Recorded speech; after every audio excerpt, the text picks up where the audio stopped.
네, 여러분 안녕하세요. 네 번째 시간이 되겠습니다. 우리가 지난 시간에는 소피스트들을 좀 살펴보았죠. 소피스트를 살펴보면서 고대 그리스의 시대적 배경을 좀 살펴보았습니다. 우리가 철학을 공부할 때 이렇게 시대를 한번 살펴보는 것은 큰 의미가 있습니다. 헤겔은 철학은 각 시대에 있어서 그 시대의 사상을 파악하는 것이라고 말했습니다. 자, 철학이 그 시대의 어떤 시대를 분별하고 그 시대의 철학 사조를 이해해서 그것에 대한 어떤 답을 내어놓고 그 답이 일반인들로 하여금 그들의 삶에서 유용하게 사용되어지도록, 그래서 그들이 참 성공적으로 행복하게 삶을 살 수 있도록 돕는 것이 철학의 큰 어떤 기능이라고 할 수 있겠습니다. 그래서 실존주의 철학자 야스퍼스가 말한 것처럼 진정한 철학은 어떤 삶과 연결되어 있어서 어중간한 철학은 현실을 저버리지만 완전한 철학은 현실로 인도한다라고 말을 하고 있죠. 물론 그가 말한 완전한 철학이라고 하는 것도 그 시대에 있어서 어떤 최선의 어떤 답을 의미하는 것이지, 철학은 오고 오는 모든 시대에 적합하고 통용되어지는 영원한 진리라고 하는 것은, 영원한 답이라고 하는 것은 없습니다. 왜냐하면 그 시대에 어떤 한계가 있기 때문에요. 그 시대에 적합한 철학적인 답안은 또한 그 시대가 변하면서 그 시대가 시대 정신을 또 다르게 하면서 그 철학 또한 그 시대에 맞는, 그 시대에 적합한 답을 해야 되기 때문에 그렇죠. 물론 그 시대에도 혹은 전 시대와 같이 동일한 문제에 동일한 답안을 낼 수 있겠지만 시대는 자꾸 바뀌기 때문에 또 새로운 문제가 발생하고 그 새로운 문제에 대해서 또 철학자는 이전의 답에 만족하지 못하고 또 새로운 답을 내는 것이 철학자의 사명이기 때문에 그렇습니다. 자, 우리는 이 철학이 이처럼 겸손해야 된다고 하는 차원에서 이 철학이 그럴 수밖에 없다고 하는 것은 모든 것을 알 수 없는 우리 인생이 또 불완전한 이성을 가지고 그 시대에 적합한 답뿐만 아니라 영원히 변하지 않는 어떤 답을 찾아낸다는 것은 결코 쉽지 않고 거의 불가능한 일이기 때문에 철학이 겸손해야 될 필요가 있다, 그런 말씀이죠. 이처럼 철학의 겸손함을 가지고 철학의 어떤 목표, 사명을 알고 철학을 진정으로 말했던 첫 번째 사람이 바로 소크라테스라고 말할 수 있습니다. 왜냐하면 그는 철학을 시작하면서 내 자신을 알라 하는 말로 시작을 했기 때문에 그가 얼마나 겸손한 자인지 알 수 있습니다. 그 당시에 그 가장 지성인이라고 할 수 있는 소피스트들을 찾아다니면서 그들과 논쟁을 하면서 보았더니 그들이 지혜롭다고 말했지만 실상은 지혜롭지 못하다는 사실을 그가 그의 논쟁으로 깨보십니다. 그러면 그의 지혜라고 하는 것이 한계가 있다는 것을 알지 못하고 그가 알고 있다고 하는 사실에 얼마나 오류가 있는지를 알지 못하는 그 상태, 그러면서도 본인은 잘 알고 있다고 하는 그것이 소피스트의 문제다, 이렇게 얘기를 하면서 최소한 나는 내가 모른다는 사실을 나는 안다, 그 면에서 저들보다 지혜롭다고까지 소크라테스는 말하고 있지요. 그러나 소크라테스는 무지하다는 사실을 자각하는 것으로 철학을 시작을 하지만 그게 끝나지 않고 그는 계속해서 영원하고 절대적인 진리를 혹은 지혜를 찾아서 열심히 공부하고 애쓰게 됩니다. 그리고 그는 그 지혜, 그 지식, 진리가 신이나 어떤 자연에 있지 않고 바로 인간의 영혼 속에, 이성에 그것을 알 수 있는 진리가 있다라고 생각을 했어요. 이 세상에는 우리의 삶에서는 그런 영원하고 절대적인 진리가 있어야 할 뿐만 아니라 그 진리가 바로 우리 인간의 영혼 속에 있다고 하는 것입니다. 있는데 근데 그 영혼 속에 있는 그 진리가 지금 잠자고 있어서 잘 알지 못한다는 것이죠. 그래서 그가 열심히 다니면서 그들의 잠을 깨워주는, 즉 성에, 그러니까 쇠파리라고 그러죠. 그 동물의 피를 빨아먹는 등에 붙어서 그 자기가 쇠파리 역할을 하면서 그들에게 질문을 던지면 그 질문에 답을 하는 중에 스스로 그 해답을 알고 스스로 그 진리를 발견하게 된다는 것입니다. 그래서 열심히 그들의 참 선생이 되어서 그들에게 다가가서 그들에게 질문을 하고 그들을 답하는 중에 그들이 스스로 오리를 발견하고 진리의 세계로 오게 하는 것, 그것이 철학자의 사명이고 소크라테스는 그것을 잘 감당했다고 스스로 생각을 했던 것이죠. 물론 우리가 여기서 반드시 잠자는 이성이 잠을 깨어서 영원한 혹은 절대적인 진리를 찾아가는 데 있어서 반드시 거쳐야 될 하나의 과정은 아포리아 상태라고 합니다. 아포리아 상태, 즉 위기 다음에 겪을 수 있는 어떤 혼란, 혼동, 혹은 절망과 체념까지 포함되어지는 그러한 상태에까지 이르르고 나서야 그 다음에 이제 절대적인 진리에 눈을 뜨게 된다. 그런 생각을 했던 것입니다. 그는 비록 우리가 무지하다는 사실에서 출발했지만 인간의 이성을 믿었습니다.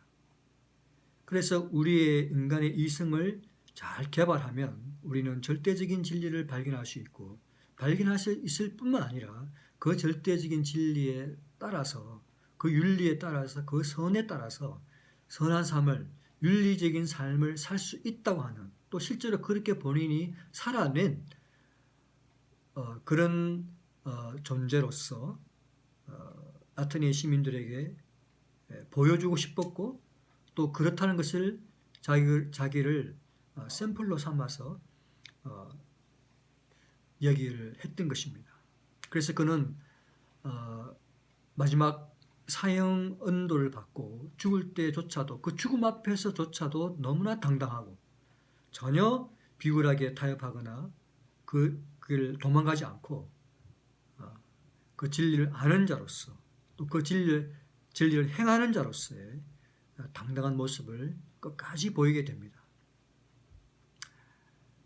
자, 그래서 그의 최후의 변론을 보면 바로 자신의 생사를 그 생사 여탈권을 쥐고 있는 그 배심원들 앞에서 501명의 배심원들 앞에서 이렇게 오히려 뿌짖듯이 얘기한 것을 볼 수 있습니다. 한번 제가 그 부분을 읽어드리면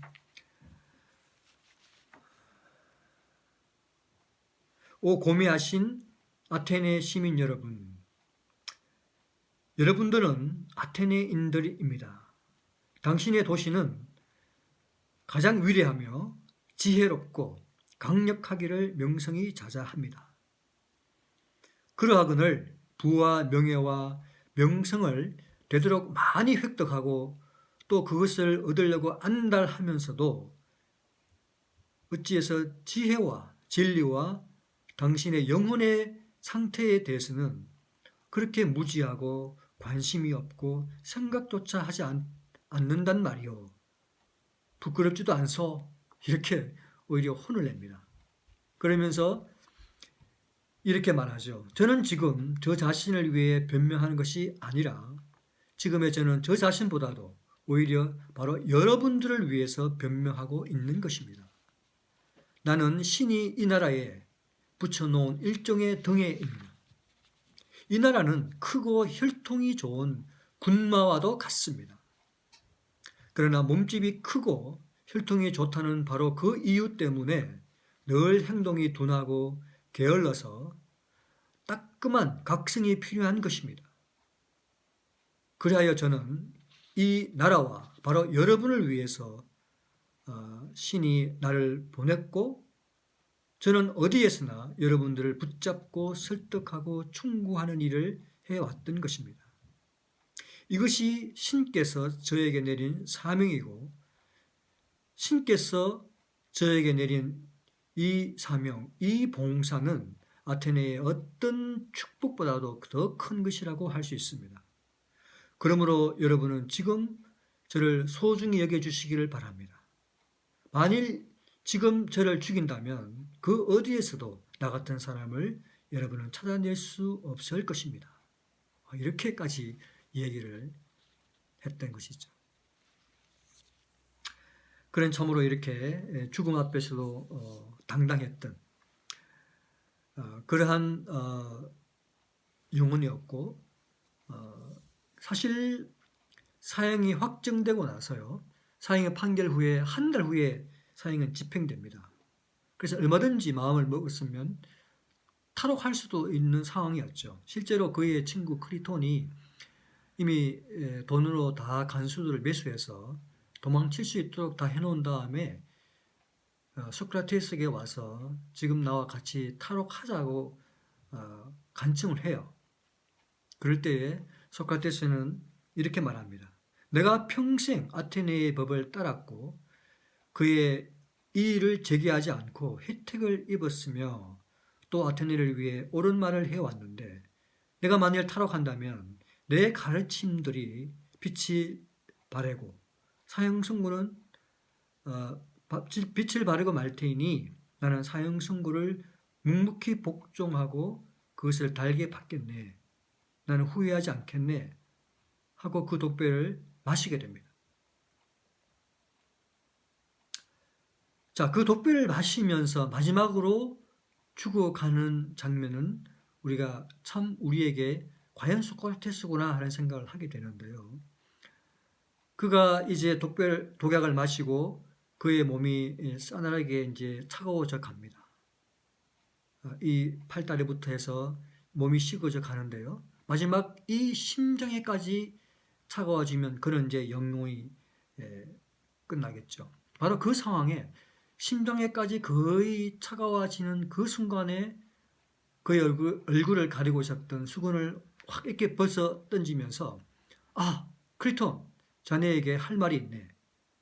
내가 아스클로피오스라고 하는 그 당시에 의술의 신이 있습니다.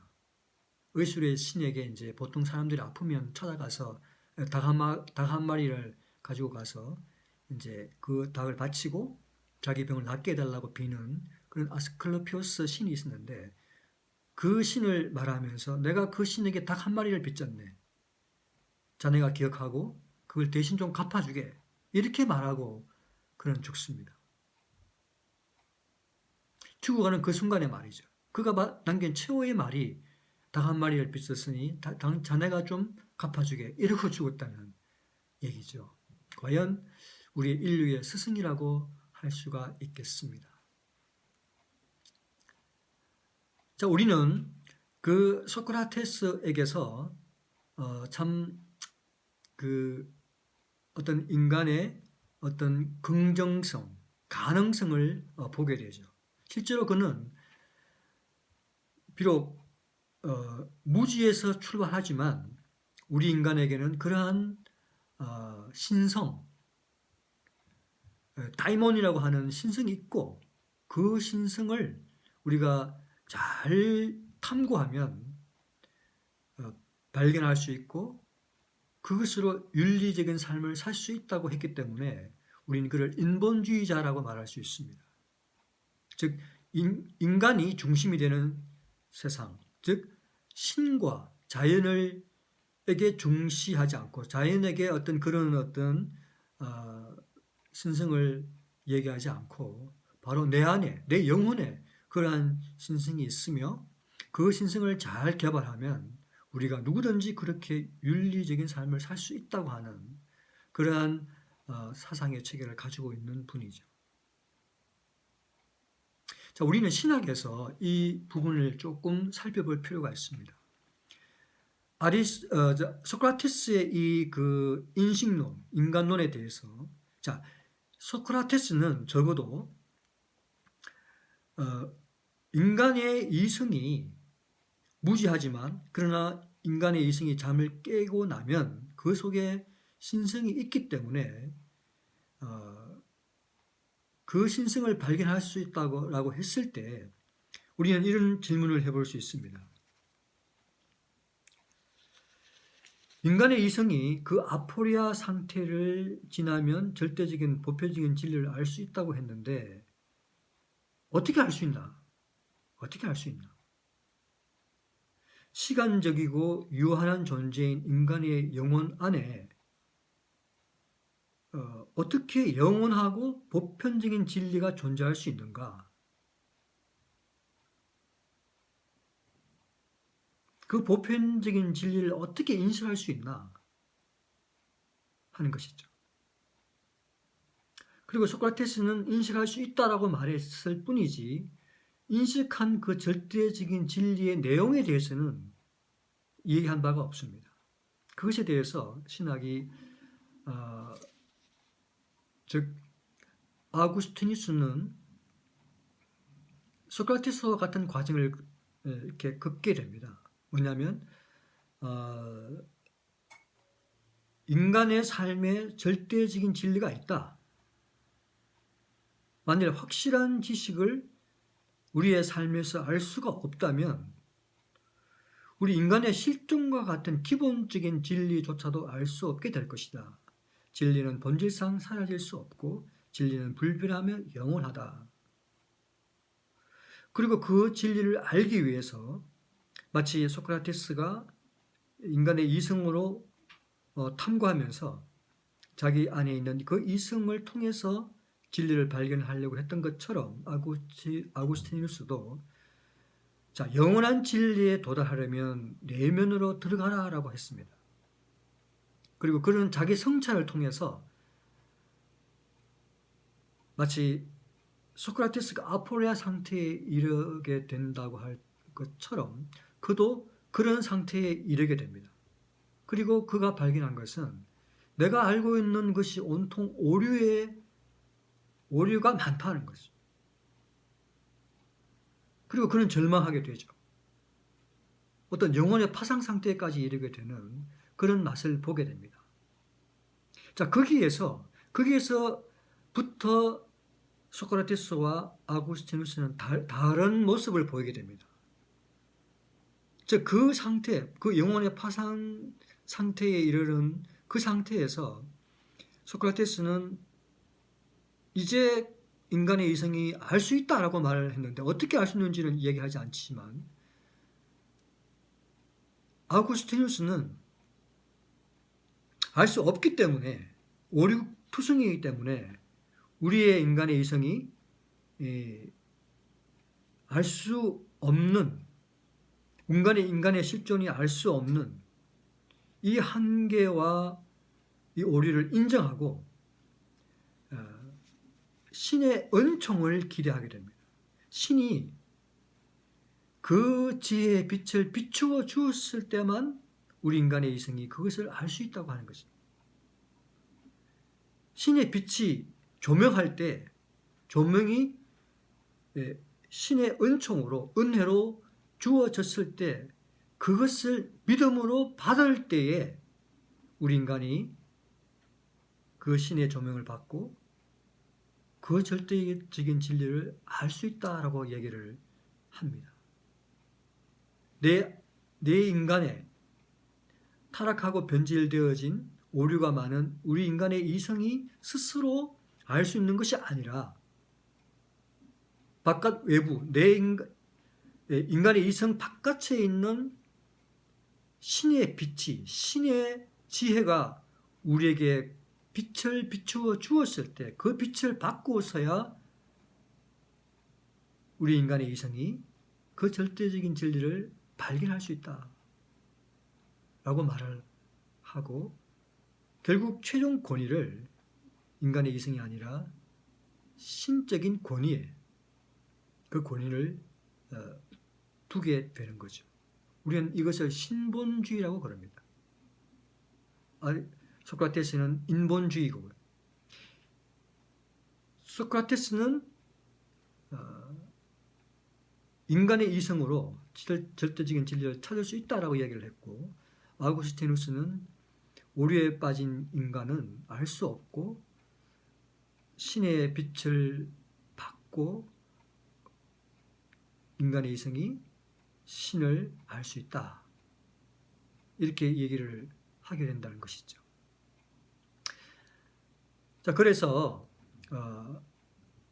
소크라테스가 절대적인 그런 진리를 발견할 수 있다라고 말했을 뿐이지, 그 내용, 구체적으로 무엇을 말하는지는 없지만 성경에서는 그 절대적인 진리를 이미 십계명이라고 하는 영원한 불변한 도덕법으로 십계명이 이미 주어져 있습니다.